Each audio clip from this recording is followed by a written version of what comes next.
Ladies and gentlemen, ஆரம்பிக்கலாமா?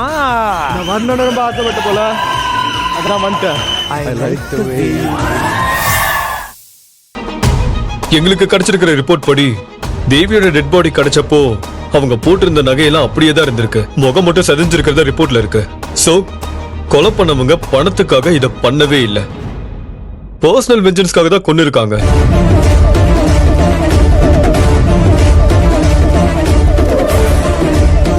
It's okay. இந்த இன்வெஸ்டிகேஷனை நாங்க கண்டினியூ பண்றோம். ஏதாவது தெரிஞ்சா உடனே இன்ஃபார்ம் பண்றோம். உங்க சைடுல இருந்து ஏதாவது க்ளூ கிடைச்சா நீங்களும் எங்களுக்கு இன்ஃபார்ம் பண்ணுங்க. அப்பதான் கேஸை சீக்கிரம் முடிக்கிறதுக்கு நல்லா இருக்கும். சரி, நாங்க வரோம். ஓகே சார், போலாம்.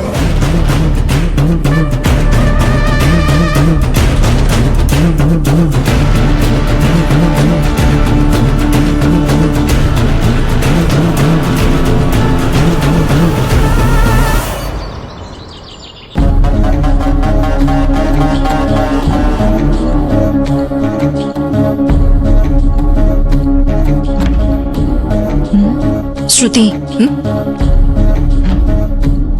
அப்பா என்னப்பா ஆச்சு? சாப்பிடாம அப்படி என்ன சீரியஸா யோசிச்சுட்டு இருக்கீங்க? எல்லாம் என் அக்கா குடும்பத்தை பத்தி தான்.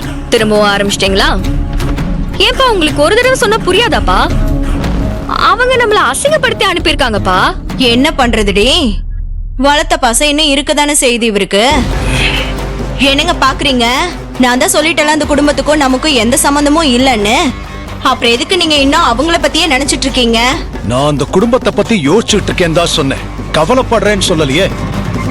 நீங்களே ஏதேதோ பேசுறீங்க. வேற எதுக்காக அந்த குடும்பத்தை பத்தி யோசிச்சுட்டு இருக்கீங்க? கொலைகாரங்க யாரா இருப்பாங்கன்னு தெரிஞ்சுக்கதான். தேவியை யார் கொன்னிருப்பா? அங்க இருக்கிறவங்களுக்கு டவுட் வரதா இருந்தா நம்ம மேலதானே வரணும்.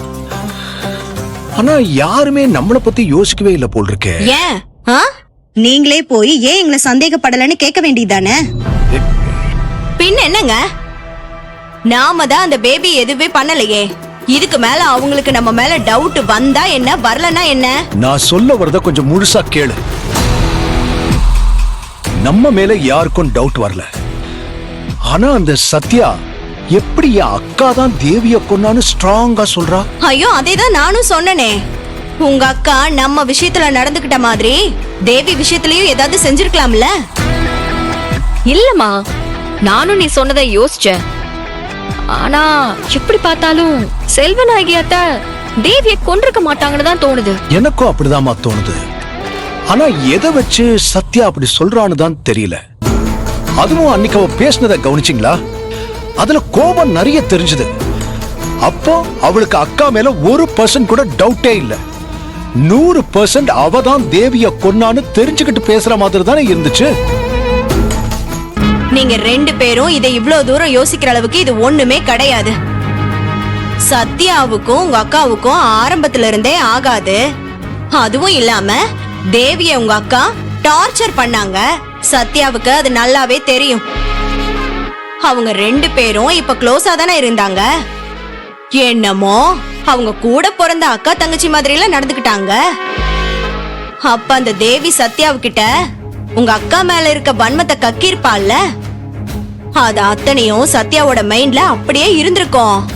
அதனாலதாங்க உங்க அக்கா கொன்னு இருப்பாங்கன்னு ஸ்ட்ராங்கா அந்த சத்யா சொல்றா.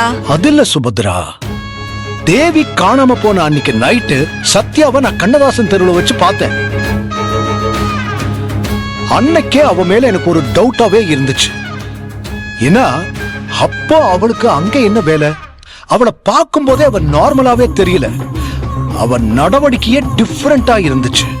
அதுக்காக சத்யா தேவிய கொன்னு இருப்பான்னு சொல்ல வரீங்களா? ஏங்க, நீங்க இத போய் உங்க அக்கா கிட்ட சொன்னா அவங்க நம்ப கூட மாட்டாங்க. ஏன் கண்ணதாசன் தெருவுல சத்யா மட்டும்தான் அன்னைக்கு அங்க இருந்தாளா? வேற யாருமே இல்லையா? அப்ப அங்க இருந்தவங்க எல்லாரும் தான் தேவிய கொன்னாங்கன்னு நம்ம சொல்லிடலாமா? சும்மா ஏதாவது கற்பனை பண்ணிட்டு ஏதாவது பேசிட்டு இருக்காதீங்க. அப்படியே மனசுல பெரிய சிஐடி நினைப்பு. ஏய், இப்ப எதுக்கு இவ்வளவு கோவமா பேசுற? நானும் பாத்துக்கிட்டு தான் இருக்கேன். வர வர ஓவரா நீ என் மேல எரிஞ்செறிஞ்சு விழுந்துகிட்டு இருக்க. நான் சத்யாவை கண்ணதாசன் தெருவுல பார்த்தேன்னு தான் சொன்னேன். அவதான் தேவிய கொன்னான்னு சொல்லலையே. ஏங்க, நீங்க சொன்னதுக்கு அதான அர்த்தம்? சரி, எதுக்கு இப்போ நமக்கு தேவையில்லாததெல்லாம் பேசிட்டு இருக்கீங்க? எப்படியோ தேவி செத்துட்டா. அவ கொலைக்கும் நமக்கும் எந்த சம்மதமும் இல்ல. யாரோ கொன்னாங்க, அவங்கள எப்படியாவது கண்டுபிடிச்சிட்டு போறாங்க. அது அவங்களோட போகட்டும். நாம முதல்ல அடுத்து என்ன பண்ணலாங்கிறத யோசிங்க. புரியலம்மா, நம்ம அடுத்து என்ன செய்யணும்? உனக்கு ஏதாவது ஐடியா இருக்கா? பா, நான் என்னப்பா புதுசா சொல்ல போறேன்? நான் அபிமாமாவை கல்யாணம் பண்ணிக்கணும்னு ஆசைப்பட்டேன். ஆனா இந்த தேவி வந்து எல்லாத்தையுமே கெடுத்துட்டா. இப்பதான் அந்த தேவி ஒரேடியா போயிட்டாலே, அதனால திரும்பவும் எனக்கு ஒரு சான்ஸ் கிடைச்சிருக்கு. அதை நான் கரெக்டா யூஸ் பண்ணிக்க வேண்டாமா? ஏண்டி, கொஞ்சம் புரியுற மாதிரி தான் சொல்ல. மா, தேவி செத்துட்டா. அதையே காரணமா வச்சு நாம எப்படியாவது திரும்ப அந்த வீட்டுக்குள்ள போகணுமா? தேவி இல்லாத வேதனையில இருக்கிற அபிமாமாவுக்கு நான் ஆறுதலா இருந்து அப்படியே அவரை கொஞ்சம் கொஞ்சமா ஏன் வழிக்கு கொண்டு வர வைக்கணும். அப்புறம் நான் நினைச்ச மாதிரியே அவரை நான் கல்யாணம் பண்ணிக்கணும். அதுக்கு என்ன பண்ணணும்னு சொல்லி முதல்ல யோசிங்க. ஏன் ஸ்ருதி, அவங்க நம்மளை எப்படியெல்லாம் அசிங்கப்படுத்தினாங்க? எங்களை விட உனக்கு தானே கோபம் அதிகமா வந்துச்சு. இப்ப மறுபடியும் அந்த வீட்டுக்கு நம்ம போகணும்னு சொல்ற? நான் அபிமாமாவை கல்யாணம் பண்ணணும்னு தானே சொன்னேன். செல்வநாயகி அத்தை கூட சொந்தம் கொண்டாடணும்னு சொல்லலையே. எனக்கு என்னமோ திரும்பவும் அந்த வீட்டுக்குள்ள நம்மள கூப்பிடுவாங்கன்ற நம்பிக்கையே இல்ல.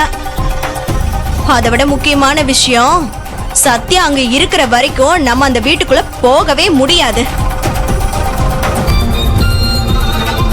அப்படின்னா ஒண்ணு சத்யா அந்த வீட்டை விட்டு போகணும், இல்லனா அவளே நம்மள அந்த வீட்டுக்குள்ள கூப்பிடணும்.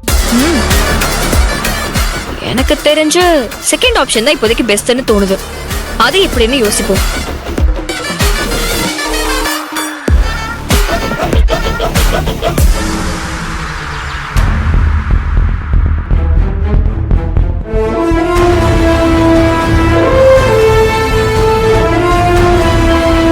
எங்க குடும்பத்துக்கு மட்டும் ஏன் இந்த மாதிரி எல்லாம் நடக்கணும்?